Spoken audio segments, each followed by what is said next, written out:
Thank you, Mr. Speaker. My amendment would protect our country and American families in the event of a national emergency by requiring the Department of Energy to refill the Strategic Petroleum Reserve at a competitive market rate. We all remember that President Biden chose to tap the SPR for political reasons as he tried to mask his failed energy policies that caused gas prices to soar. When President Biden took office, the average weekly price for a gallon of gas was $2.38. It was already $3.53 prior to Putin invading Ukraine, before hitting record highs last summer. Despite depleting our SPR, we still have a weekly average of $3.42. Since draining the SPR is to address an energy and inflation crisis of his own making, President Biden and his administration continue to abdicate their responsibility to replenish the reserve. In October 2022, the White House announced it would implement a first-of-its-kind rule establishing a system of fixed-price contracts for replenishing the SPR. Per the administration's policy, they intend to purchase crude oil for the SPR when prices are at or below about $67 or $72 per barrel. The untested fixed-price bid system imposed by the White House has allowed the administration to ignore its responsibilities to resupply the SPR to the detriment of the United States economy and national security. In January of this year, the DOE rejected bids from several producers to refill the SPR because the market rate for crude oil at the time was well above the administration's arbitrary fixed price. This deceptive policy gives the DOE a convenient excuse not to refill the SPR and keep it at record lows, leaving our nation less safe and prepared. My amendment would remedy this problem by requiring the DOE to use the commonly accepted index-based pricing bid process. Historically, the index-based bid process is used to solicit contracts to refill the SPR and is a standard pricing regime used in the global oil and gas market. Using this more accepted metric, DOE would competitively bid at the market rate for crude oil when buying for the SPR. This bidding system will ensure that DOE will meet its obligations to refill the SPR and not circumvent the obligation with an arbitrary price ceiling. Further, the federal government should not be a speculator in the crude oil market. The fixed price scheme dreamed up by the White House ignores the basic economic realities of how petroleum products are traded in the marketplace. If the administration is concerned about the price of oil not being a good deal for taxpayers, it should end its war on safe and reliable American energy. My amendment would ensure the SPR refill bid process reflects market realities rather than the price mandates of the administration, and restores our strategic petroleum reserve, which is desperately needed for our national security. I reserve the balance of my time. The gentleman reserves. For what purpose does the gentleman from New Jersey seek recognition? Mr. Chairman, I rise to claim time in opposition to the amendment. The gentleman is recognized for 5 minutes.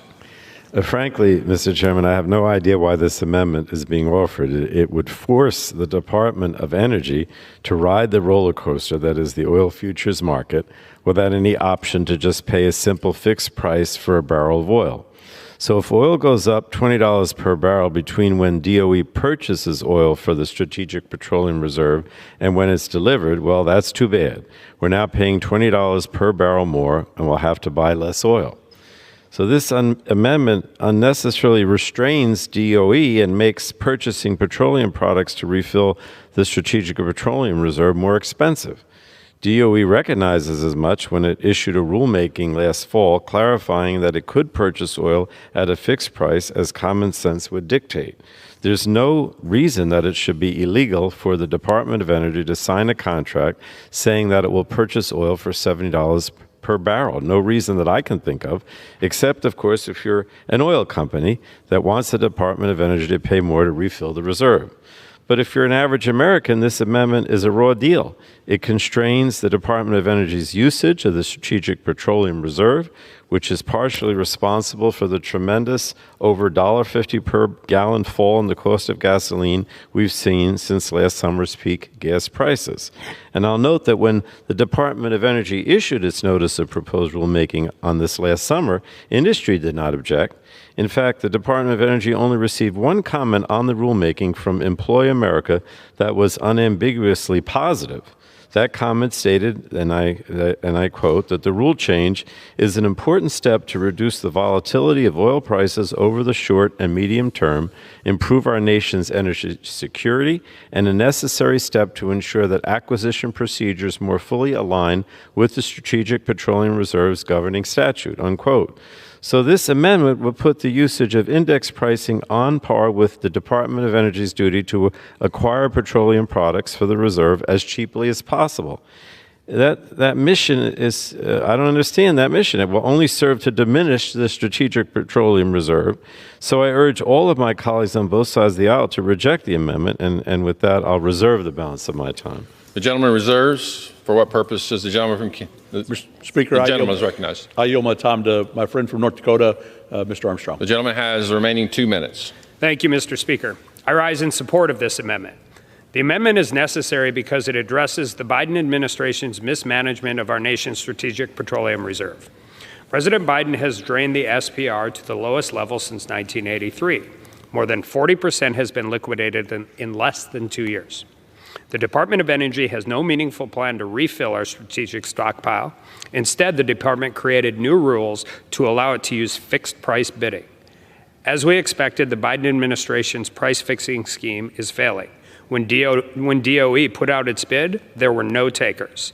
The SPR is at its lowest level since 1983. We must replenish it as soon as possible to protect our economy from a true supply interruption. I thank the gentleman from Kansas for offering this amendment, and I urge my colleagues to join me in support. I reserve. Gentleman reserves. The gentleman from New Jersey. I think he yielded. I yield back, Mr. Chairman. Gentleman yields. The gentleman from Kansas. Mr. Speaker, the Common Sense Amendment restores the Strategic Petroleum Reserve to protect our nation's security. I urge my colleagues to vote in favor of this Common Sense Amendment as well as the underlying bill. And with that, I yield back the remainder of my time. Thank you. Gentleman yields.